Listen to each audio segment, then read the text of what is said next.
Day. Welcome to Porchlight Letters podcast number 2396. Today we are talking about how do I tell the difference between coincidence and connection. So before we get started, I apologize again for being late. I fell asleep in my recliner. Today was day 4 of getting up at 4 a.m. to be online in my time by 5 a.m. So or just before it. So it's taken a toll, although I've slept well, but it's taking a toll. So today I sat down in my recliner and fell asleep, got up, had to do a thing for my business partner, and then went and made my lunch, sat in my recliner, my lunch, since I have my table is full of stuff that's been unpacked and we've got to find places for. And I had my lunch and just thought I'll just relax for a little bit, and promptly fell asleep. So yes, today is just a relaxation day after a very, very busy week. So how do we tell the difference between coincidence and connection? Patterns reveal relationships. So one of the things, repetition signals a relationship. Repeated appearances across documents indicates a connection. One occurrence may be a chance. Multiple occurrence signal significance. Think about that. So one occurrence could be a chance. You just see them on a document in passing, but then you see other documents where this person is repeatedly mentioned.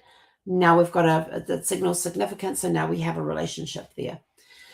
Shared migration indicates coordination. So families often travel together. Appearing in the same destination within a short time suggests planning. Migration often happens in groups.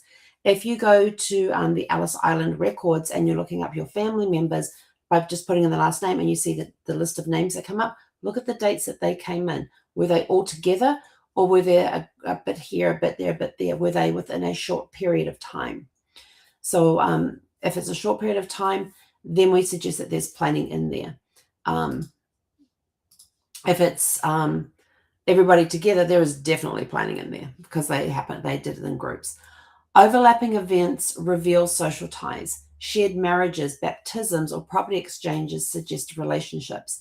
Repeated interaction reveals a connection.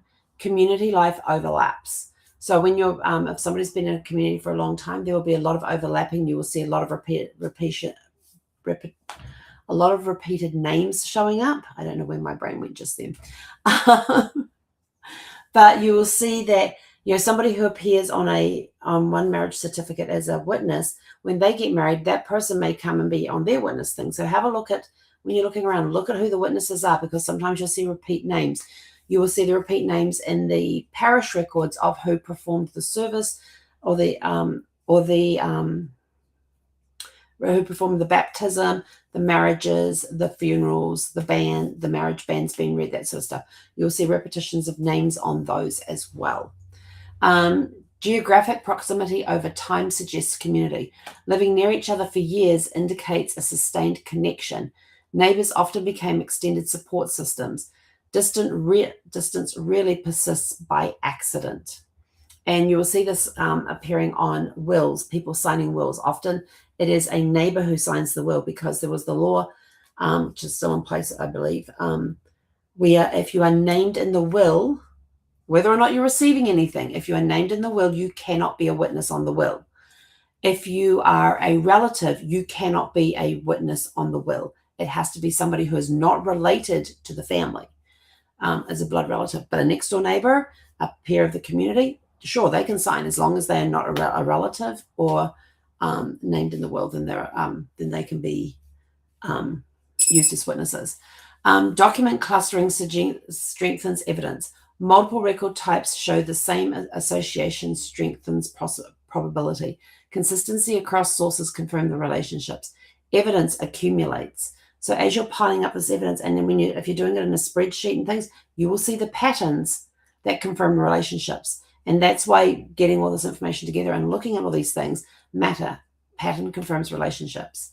So your practical takeaway for today is look for repeated interaction across time and place. And if you want help identifying connections, send us a private message. Let's set up a 30-minute, no obligation, free discovery call to help get you on the path for identifying your connections.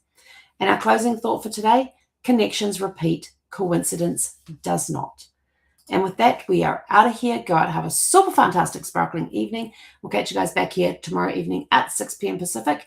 If you want to tune into Zanakin Studios weekly podcast, that will be taking place at 5 p.m. Pacific time. And that will be on youtube.com/the @Zanakin Studio. And that will be live there. So go out, have a super fantastic, sparkling evening, and we'll see you tomorrow evening at 6 p.m. Pacific.